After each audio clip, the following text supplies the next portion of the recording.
Hello everyone, and welcome to my Young and the Restless official 24 channel. I hope everyone is having a wonderful day. Before we begin, please hit the subscribe button and give this video a thumbs up. Can Lauren and Michael beat Cane at his own game? Medical emergency, Cane loses control. The Young and the Restless spoilers for the week of July 28 to August 1st reveal that a medical emergency will make Cane Ashby realize he's lost control of the situation while Victor Newman vows revenge. Some big stuff's brewing on the CBS soap, so let's discuss all the action. Fans of Y&R will see the aftermath of Nikki Newman's danger in Nice, which may involve the on-the-run killer. Since Cane dragged the Newmans into such a mess, it looks like Victor might come to Nikki's rescue and eventually promise Cane retribution. As for Cane, he'll realize he's lost control of whatever game he's been playing. Cane has been manipulating the situation by pretending there is no way to get cell service and delaying the police, but it might be time to stop doing that. Cane might ensure that Nick Newman sees a doctor right away because his failed escape attempt will necessitate immediate medical attention. Of course, Nick's disastrous hostage ordeal will be another reason for Victor to want revenge on Cane.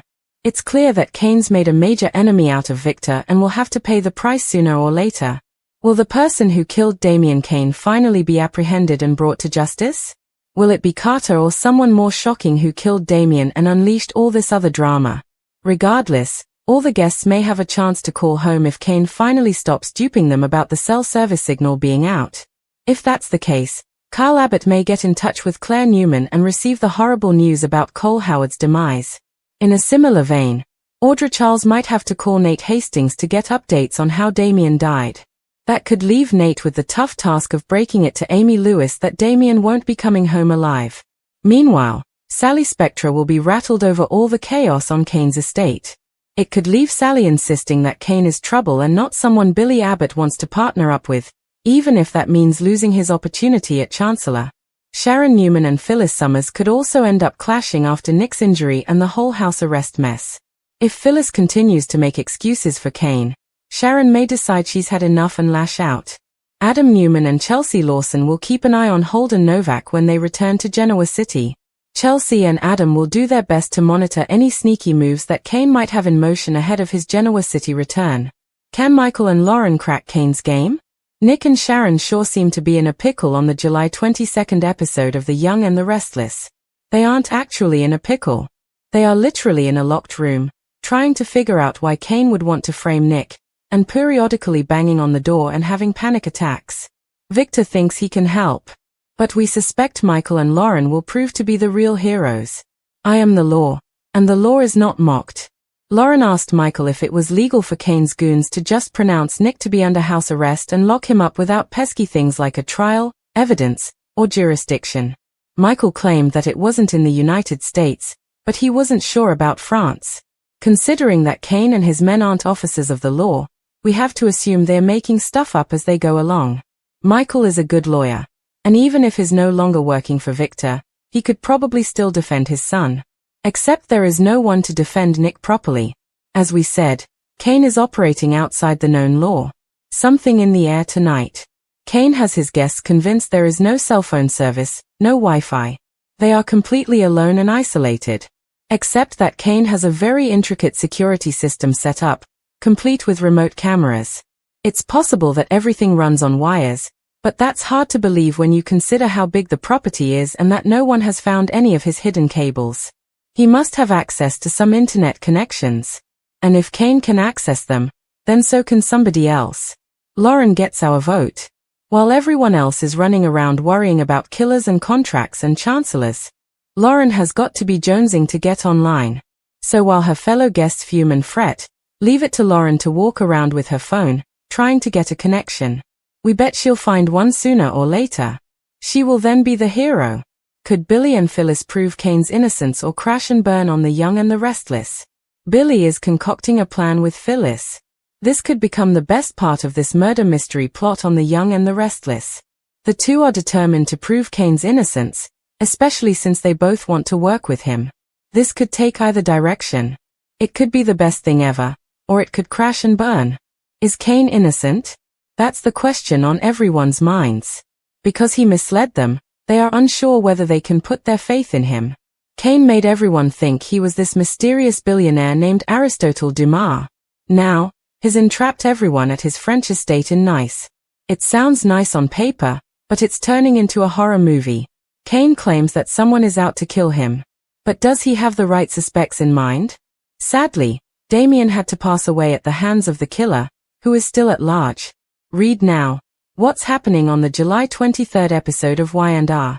Meanwhile, Phyllis and Billy will team up to prove Cane's innocence. They are the only ones who trust him. But are they being easily misled? Besides, Billy and Phyllis are desperate for a new venture. Their desperation could get the best of them. Why this plan could crash and burn. Billy and Phyllis have teamed up in the past, and we know where it went. They've become two people who are guaranteed to crash and burn in Genoa City. Billy and Phyllis have had very few achievements. They haven't accomplished much, individually or together. It would be a first if they could prove Cane's innocence and get into business with him.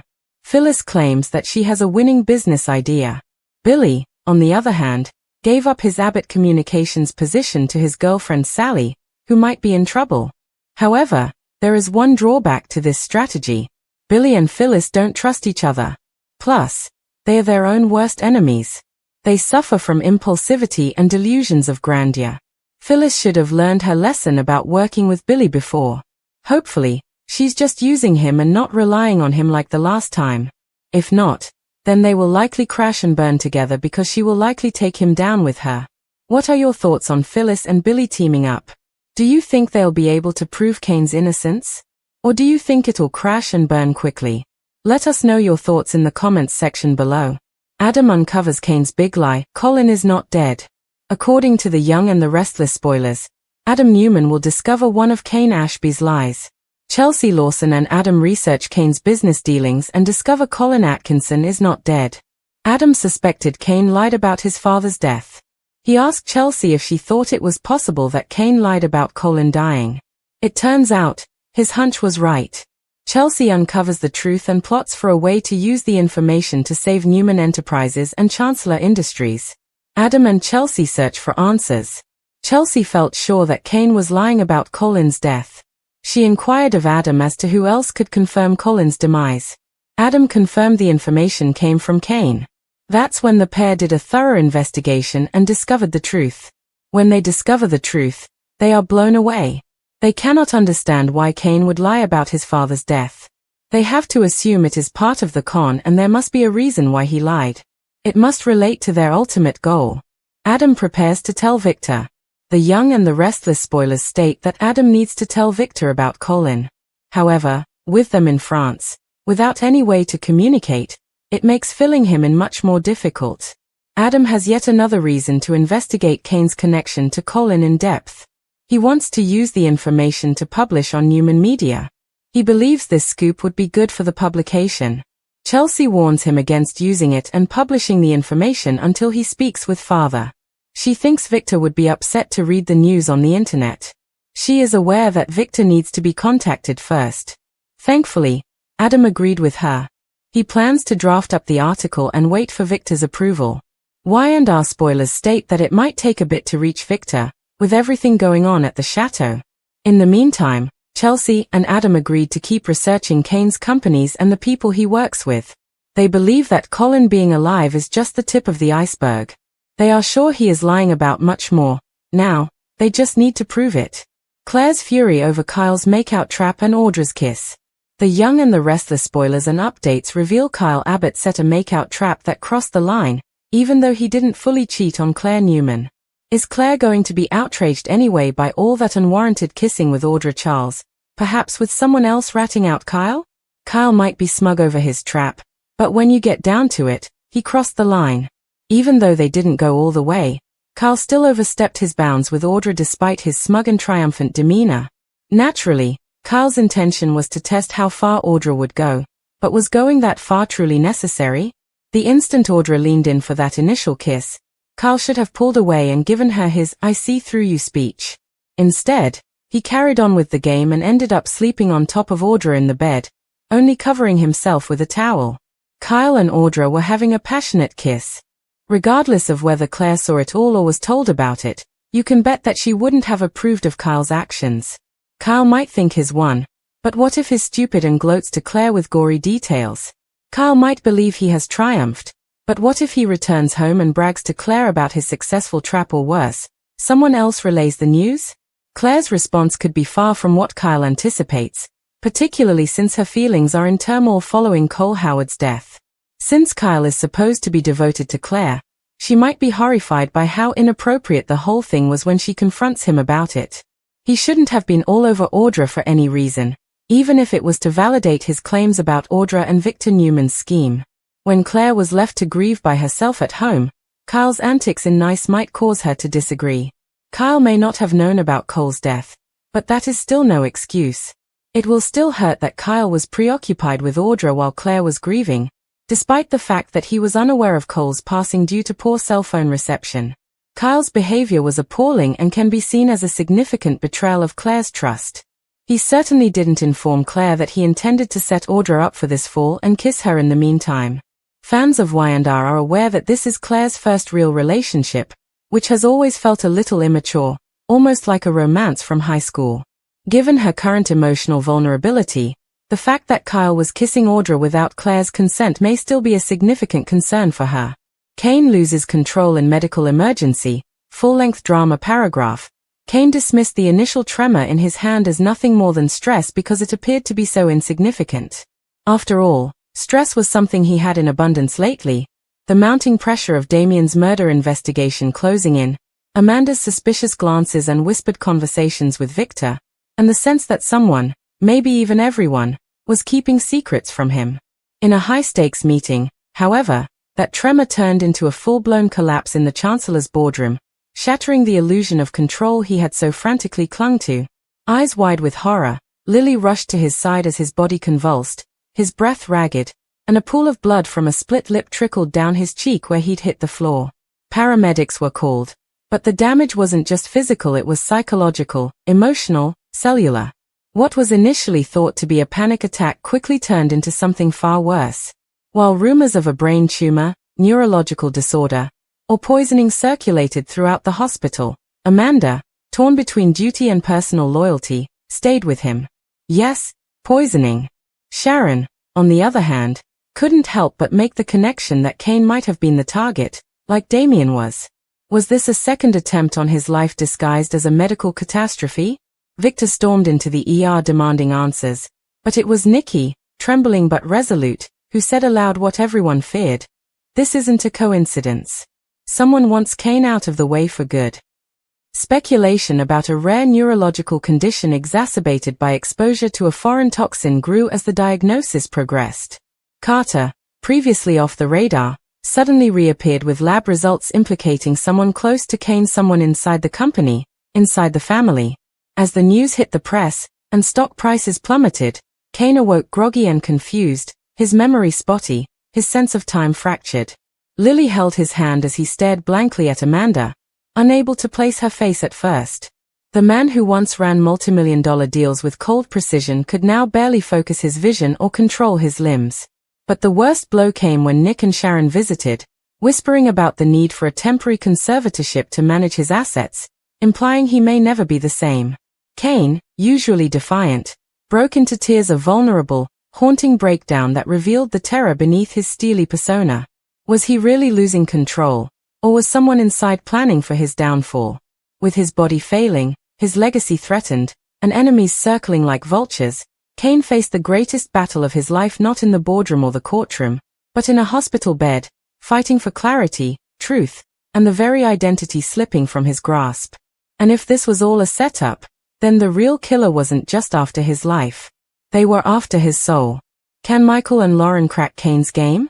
That was the question that plagued Genoa City as secrets unraveled faster than anyone could predict, and the smooth-talking, elusive, and dangerously charming Cane Ashby played every angle with practiced perfection.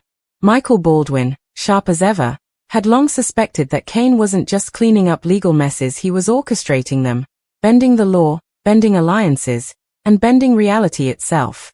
On the outside, Lauren Fenmore was stylish and poised, but on the inside, she was driven to defend her family, her legacy, and her city from whatever it was that Cane was quietly building.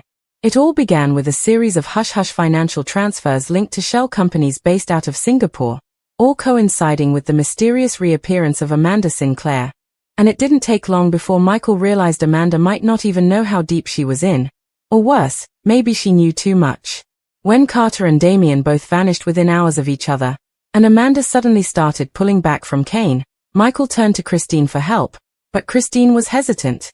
Everyone in the DA's office was on edge ever since Nicky Newman was nearly caught in a legal crossfire due to a false tip Cane had orchestrated himself to see who would take the bait.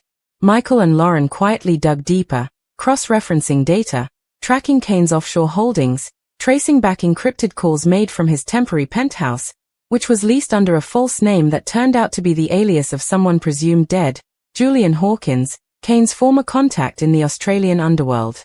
That's when Lauren made the bold move. She confronted Amanda at Society, armed with just enough evidence to push Amanda off balance but not enough to scare her away, and sure enough, Amanda slipped. She mentioned a safe house Cane was using, something Michael had suspected but hadn't yet confirmed. Cane, meanwhile, remained 10 steps ahead, playing a dangerous chess game that had even Victor Newman slightly impressed, though deeply suspicious, especially when Cane tried to subtly sway Newman Enterprises' stock prices by leaking news of a merger that never existed. Michael called in Kevin Fisher to help with the tech, and what Kevin found shook them all. A surveillance system installed in multiple high-end locations around Genoa City, all routed through encrypted nodes that led to a van parked just outside Chancellor Park, which disappeared as soon as Kevin tried to ping it. Lauren, undeterred, began talking to Lily behind Cane's back, trying to uncover if any of his moves were connected to Dominic's foundation, especially after an anonymous donation showed up, signed a friend, but Lauren recognized the handwriting from a thank you card Cane once sent years ago.